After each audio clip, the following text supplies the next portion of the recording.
அனைவருக்கும் வணக்கம். Operation research April 2023 question பேப்பரில் இருக்கிற பார்ட் ஏ கொஸ்டின்ஸ் நம்ம பார்க்கலாம். இதில் பார்த்தீங்கன்னா உங்களுக்கு எந்த டெஃபினேஷன் வேணாலும் உங்களுக்கு பார்ட் ஏல கேட்டு வைப்பாங்க. டெஃபினேஷன் அந்த வேர்டு இல்லைன்னா டிஃபைன் பண்ணுங்கள், டிஸ்கிரைப் பண்ணுங்கன்னு எதை வேணாலும் கேட்குறாங்க. ரைட், நம்ம பார்க்கலாம். Right the limitation of graphical method. நம்ம கிராஃபிக்கல் மெத்தடில் ஏற்கனவே சிம்ப்ளெக்ஸ் மெத்தட் மாதிரியே எல்பிபியை வந்து நம்ம சால்வ் பண்ணுவோம். சிம்ப்ளெக்ஸ் மெத்தட் ஒரு மெத்தடு, கிராஃபிக்கல் மெத்தட் அதே போல் நம்ம கிராஃபிக்கலாக போட்டு சால்வ் பண்ணுவோம். அங்கே பார்த்தீங்கன்னா 2 வேரியபிளுக்கு மட்டும் தான் கிராஃபிக்கல் மெத்தடை நம்ம யூஸ் பண்ண முடியும். 2க்கு மேலே வந்தாலும் நம்ம பண்ண முடியாது இல்லையா? அப்போ அது ஒரு ட்ராபேக் தானே. அதுதான் ஃபர்ஸ்ட் பாயிண்டாக எழுதியிருக்கோம். Graphical method cannot be used to solve problems with 3 or more variables. அப்புறம் லேக் ஆஃப் அக்யூரசி. நம்ம கிராஃபில் அந்த இன்டர்செக்டிங் பாயிண்ட்டை கண்டுபிடிக்கும் பொழுது நம்ம அந்த யூனிட் வந்து ரொம்ப பெருசாக கொடுத்தது நம்ம குட்டி குட்டியாக எடுப்போம். ஒரு ஒரு ஒரு ஒரு சென்டிமீட்டருக்கு வந்து நம்ம 10, 20, 100 அந்த மாதிரிலாம் எடுக்கும்போது அக்யூரசி மிஸ் ஆகும். நம்மளால கரெக்டாக அந்த பாயிண்ட் ஆஃப் இன்டர்செக்ஷன்லாம் நம்ம கண்டுபிடிக்க முடியாது. அப்போ lack of accuracy. Unable to do even formal statistics. சிலர் யூனிட் வந்து 1 சென்டிமீட்டருக்கு 5 யூனிட் எடுக்கலாம், சிலர் ஒரு யூனிட்டுக்கு வந்து 10 சென்டிமீட்டர் எடுக்கலாம். ஸோ உங்களுக்கு அந்த ஒரே மாதிரி இருக்காது. Unable to even formal statistics. ஓகேவா? ஸோ இந்த 2 பாயிண்ட் எழுதினாவே போதும், பட் வச்சுக்கோங்க. அடுத்த கொஸ்டின் பார்க்கலாமா? Define feasible solution. Feasible solution உங்களுக்கு எல்பிபிலையும் இருக்குது, அசைன்மெண்ட் ப்ராப்ளத்துலையும் இருக்குது. நாம் இங்கே ஃபஸ்ட்டு 2 கொஸ்டின் சொல்லும் போது ஃபஸ்ட் யூனிட்லேருந்து வருது. ஃபஸ்ட் யூனிட்னா LPP, linear programming problem. So நான் அதை வச்சு தான் ஃபீசிபிள் சொல்யூஷனுக்கான டெஃபினிஷன் நான் இங்கே எழுதியிருக்கேன். A set of variables x1, x2, etcetera xn + m, இல்லை நீங்கள் xnோட இருக்கிறதுனால ஓகே தான், is called feasible solution to LPP if it is satisfies the constraints as well as non-negativity restriction. அதில் எத்தனை கன்ஸ்ட்ரெயின் இருக்கோ அந்த எல்லா கன்ஸ்ட்ரெயினும் அந்த less than or equal to இல்லை greater than or equal to இருக்கு இல்லையா, அந்த கன்ஸ்ட்ரெயின் ப்ளஸ் அந்த ஒவ்வொரு வேரியபிள் வந்து greater than or equal to 0 சொல்லும் பார்த்தீங்களா, அதுதான் உங்களுக்கு நான் நெகட்டிவிட்டி ரெஸ்ட்ரிக்ஷன். அது எல்லாத்தையும் சாட்டிஸ்ஃபை பண்ணுற செட் ஆஃப் வேல்யூஸ் தான் நம்ம என்ன சொல்கிறோம், ஃபீசிபிள் சொல்யூஷன் அப்படின்னு நம்ம சொல்கிறோம். Okay, right. அடுத்த கொஸ்டின் பாருங்கள். when a transportation problem is unbalanced கேட்குறாங்க. இப்போ டிரான்ஸ்போர்ட்டேஷன் ப்ராப்ளம்னாலே உங்களுக்கு வந்து அவைலபிலிட்டி டிமாண்ட் இருக்கும். 2 ஈக்குவலாக இருந்தால் தான் நம்ம பேலன்ஸ் சொல்லுவோம், அன்ஈக்குவலாக இருந்துச்சுன்னா அன்பேலன்ஸ்டு நம்ம சொல்லுவோம். அதுதான் நம்ம இங்கே எழுதுகிறோம். when total availability not equal to total demand then the problem is called unbalanced transportation problem. அவ்வளோதான். ஓகே, அடுத்த question. what is an assignment problem? The assignment problem is defined as follows. Given n facilities and n jobs, n facilities இருக்கும், n jobs இருக்கும், and given the effectiveness of each facility for each job, the problem is to assign each facility to one and only one job so as to optimize the given measure of effectiveness. n facility n job. அப்போ எந்த facility எந்த job கொடுத்தா நம்ம ஆப்டிமைஸாக, அதாவது optimise சொல்லும்போது minimum காஸ்ட்டாக இருக்கணும், minimum cost minimum டைமில் முடியணும் உங்களுக்கு. ஓகேவா? ஸோ அந்த மாதிரி அசைன் பண்ணுறது தான் நம்ம என்னென்னு சொல்கிறோம்னா அசைன்மெண்ட் ப்ராப்ளம் அப்படின்னு நம்ம சொல்கிறோம். அடுத்து define sequencing problem. Sequencing problem இங்கே என்னென்னா இந்த மெஷின்ஸும் ஜாப்ஸும் இருக்கும் இல்லையா, ஸோ அதை பற்றி தான் நம்ம சொல்ல போகிறோம். எப்படி அது சீக்வன்சிங்காக எந்த ஆர்டரில் எடுக்க போகிறோம் என்னன்றது அதை டிஸ்கஸ் பண்ணுறோம் இல்லையா, அதை சொல்ல போகிறோம், அவ்வளோதான், வேறு ஒன்றும் கிடையாது. let there be n jobs 1 to up to etc என்னன்னு எடுத்துக்கிறோம். each of which has to proceeds one at a time on each of the m machine. அந்த m machine ABC. அப்போ ஒரு மெஷின் ஒரு ஜாப் அட் ஏ டைமில் ஒரு machine தான் இருக்கும், ஒரே ஜாப் 2 மெஷினில் பண்ண முடியாது. ஓகேவா? அதுதான் one at A time. Right. அடுத்தது என்ன, the order of processing each job through the machine is given. எந்த ஆர்டர் ஃபஸ்ட்டு எந்த ஆர்டரில் எந்த ஜாபை பண்ணணும், எந்த மெஷின், அந்த ஆர்டர் கொடுத்துருப்பாங்க உங்களுக்கு. Okay. Also the time required for processing each job on each machine is given. இந்த ஜாப் இந்த மெஷினில் பண்ணுறதுக்கு இவ்வளோ நேரம் ஆகுன்ற அந்த ப்ராசஸிங் டைமும் கொடுத்துருப்பாங்க. இந்த 3 விஷயங்களும் இருந்துச்சுன்னா இப்போ நம்மளோட ப்ராப்ளம் சீக்வன்சிங் ப்ராப்ளம்னா என்ன, the problem is to find among n factorial power m. ஏன்னா உங்களுக்கு இங்கே n ஜாப்ஸ் இருக்குது, எந்த ஜாப்ஸை ஃபஸ்ட்டு செய்யலாம், எந்த ஜாபுக்கு அப்புறம் எந்த ஜாப் செய்யலான்றது நம்ம n ஃபேக்டோரியல் காம்பினேஷன் இருக்கும். அதில் m மெஷின் இருக்கு இல்லையா, அப்போ எந்த மெஷின் எதை கொடுக்குறது, அப்போ n factorial the whole power m. அவ்வளோ பாசிபிலிட்டி சீக்வன்ஸாக இருக்குது. அந்த பாசிபிலிட்டி சீக்வன்ஸில் எந்த job gives the minimum total elapsed time for all the jobs, எல்லா ஜாபும் நடந்து முடிஞ்சிருக்கணும். மினிமம் டைமில் முடிஞ்சிருக்கணும். அதுதான் மினிமம் டோட்டல் எலாப்ஸ்டு டைம். அது கொடுக்குற சீக்வன்ஸை கண்டுபிடிக்கிறோம் இல்லையா, அதுக்கு தான் என்னென்னு பேருனா சீக்வன்சிங் ப்ராப்ளம் அப்படின்ட்டு பேர். Okay right. அடுத்து டிஃபைன் ஜீரோ சம் கேம். நீங்கள் இது வரைக்கும் எழுதினாலே போதும், நான் உங்களுக்கு புரியுறதுக்காக இதெல்லாம் கொடுத்துருப்பேன். Zero sum game is a game in which the sum of payments to all the players after the play of the game is zero. நீங்கள் இது வரைக்கும் எழுதுனா போதும்.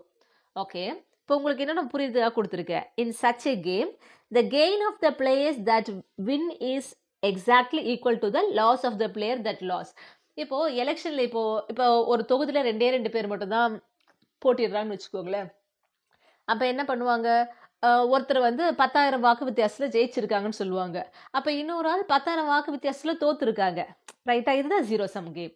இதே போல் நீங்கள் மேட்ச் கூட, இப்போ கிரிக்கெட் மேட்ச் இப்போ 2 டீமுக்கு நடக்குது, இந்தியா ஆஸ்திரேலியாவுக்கு நடக்குதுன்னு வச்சுக்கோங்க. இந்தியா வின் பை இல்லை 10 ரன் இல்லை 6 ரன் இல்லை 5 ரன் சொல்கிறாங்கன்னு வச்சுக்கோங்களேன். அப்போ இது 5 ரனில் இது வின் பண்ணியிருக்குன்னா அனதர் டீம் வந்து 5 ரனில் லாஸ் ஆகிருக்குது. இதை தான் நம்ம என்னென்னு சொல்கிறோம், ஜீரோ சம் கேம்னு நம்ம சொல்கிறோம். ஓகே, அடுத்த question, right a capacity of system. இது சிஸ்டம் வந்து கியூவிங் மாடலில் இருக்கிறது.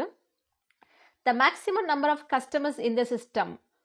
அந்த சிஸ்டம்னு சொல்லும்போது வெயிட்டிங்கில் இருக்கிறது, அதில் கியூவில் வெயிட்டிங்கில் இருக்குது, ப்ளஸ் ஒருத்தர் அந்த சர்வீஸ் எடுத்துகிட்டு இருப்பாரு, பீயிங் சர்வ்டு, இது ரெண்டும் சேர்ந்து தான். அதை தான் நம்ம கெப்பாசிட்டி ஆஃப் த சிஸ்டம் அப்படின்னு நம்ம சொல்கிறோம். Okay, the maximum number of customers இந்த சிஸ்டம், அதாவது சிஸ்டம்னு சொல்லும்போது waiting plus being served is called capacity of the system. உங்களுக்கு புரியுது அப்படின்னா, இப்போ ஒரு பெட்ரோல் பங்க்கில் ஒரு பெட்ரோல் போட போகிறோன்னு வச்சுக்கோங்களேன். இப்போது அது உள்ள மூணு மெஷின் இருக்குன்னா 3 மெஷினில் ஒரு வண்டி நிற்கும். அதுக்கு பின்னாடி நிற்கிறதுக்கு வந்து ஒரு 2 வண்டி நிற்கலான்னு வச்சுக்கோங்க. மீதி இருக்கிறதுலாம் உள்ளே போக முடியாது.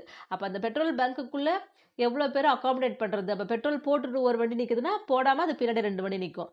ஸோ அந்த மாதிரி இருக்கிற அதை தான் நம்ம என்ன சொல்கிறோம், கெப்பாசிட்டி ஆஃப் த சிஸ்டம்னு நம்ம சொல்கிறோம். Okay, define pure death process.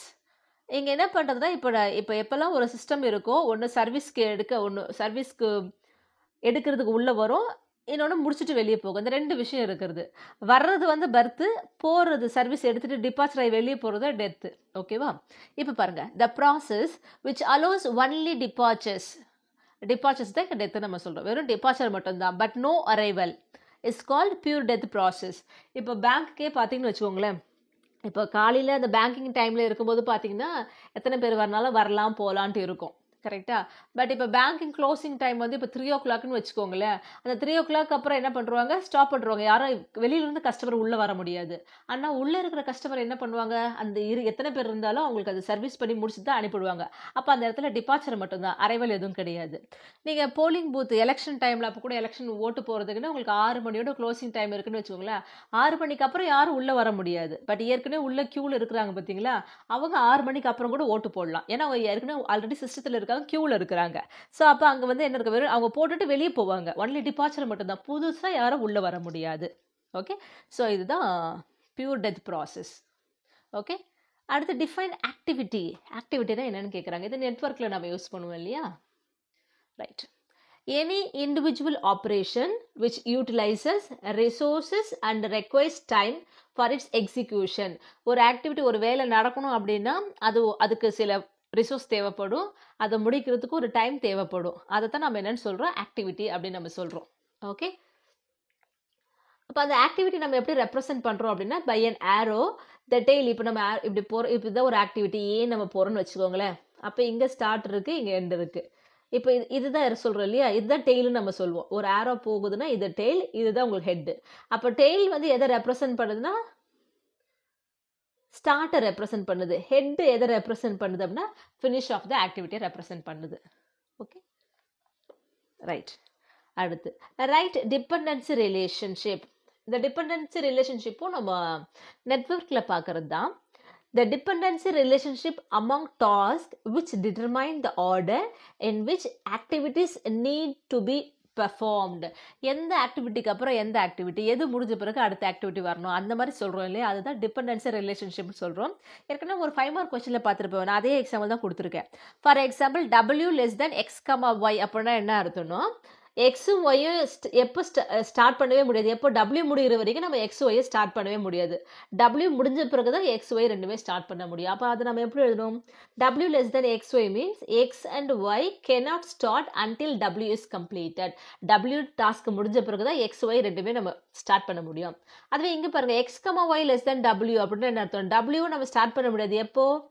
எக்ஸும் ஒய் முடிகிற வரைக்கும் நம்ம ஸ்டார்ட் பண்ணவே முடியாது. ரெண்டுமே முடிஞ்சிருக்கும். எக்ஸ் மட்டும் முடிஞ்சிருச்சு, டபிள்யூ ஸ்டார்ட் பண்ணவும் முடியாது.